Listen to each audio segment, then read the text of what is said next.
Brother, one more thing, HSC চলাকালীন সময় স্টুডেন্টসরা কেন আইএলস এন্ড স্পোকেন কোর্সে জয়েন করবে?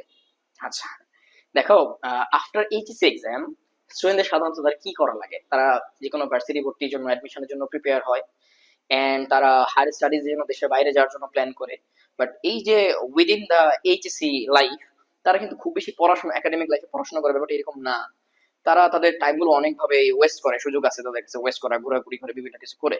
But after their HSC exam they face a reality check. তাদের সামনে একটা রিয়েলিটি চেক চলে আসে, তাদের দেখা লাগে যে না, তাদের ল্যাঙ্গুয়েজ প্রফিসিয়েন্সি নাই, তারা দেশের বাইরে যাবে, তাদের আইএলস এর অবস্থা ভালো না, ইংলিশে বেসিক ভালো না।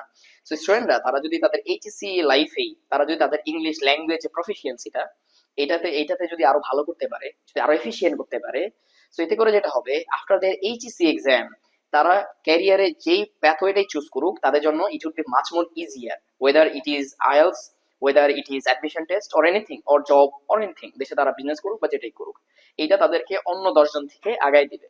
সো আমাদের রেকমেন্ডেশন, আমরা আমাদের স্টুডেন্টদেরকে, জুনিয়রদেরকে যারা এইচএসসি পড়তেছে, তাদেরকে সবসময় আমরা রেকমেন্ড করি তারা যেন এইচএসসি চলাকালীনই স্পোকেন অথবা প্রি আইএলস এর অ্যাটলিস্ট প্রি আইএলস বা স্পোকেন কোর্সগুলো করে রাখে, যাতে করে তারা এইচএসসি পরে তাদের জার্নিগুলো সহজ হয়ে যায়। That's our ground. আরেকটা কোশ্চেন চলে আসে স্টুডেন্টের কাছ থেকে, সেটা হচ্ছে, ভাইয়া, during my HSC life 2 years, আমি যদি এইচএসসি একাডেমিক স্টাডি বাদ দিয়ে বা এটার পাশাপাশি যখন আমি স্পোকেন অ্যান্ড আইএলস এর কোর্স করতে যাব, আমার স্টাডি কি হ্যাম্পার হবে না? আচ্ছা, it's a nice question, it's a nice question.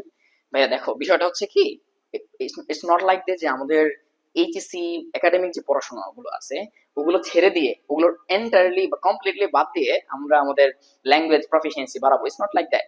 আমরা যেটা করব, ল্যাঙ্গুয়েজ প্রফিসিয়েন্সিটা এটাকে আমরা যেমন বন্ধুদের সাথে হ্যাং আউট করে, ফোনে কথা বলে, হোয়াটসঅ্যাপে, ফোনে অডিও কলে, যেমন ভিডিও কলে কথা বলে যেমন টাইম ওয়েস্ট করি, সো এভাবে করে ওই টাইমগুলোকে সেভ করে আমরা আমাদের স্পোকেন কোর্স বলো বা প্রি আইএলটিএস কোর্স বলো ওই জায়গাগুলোতে দিতে পারি।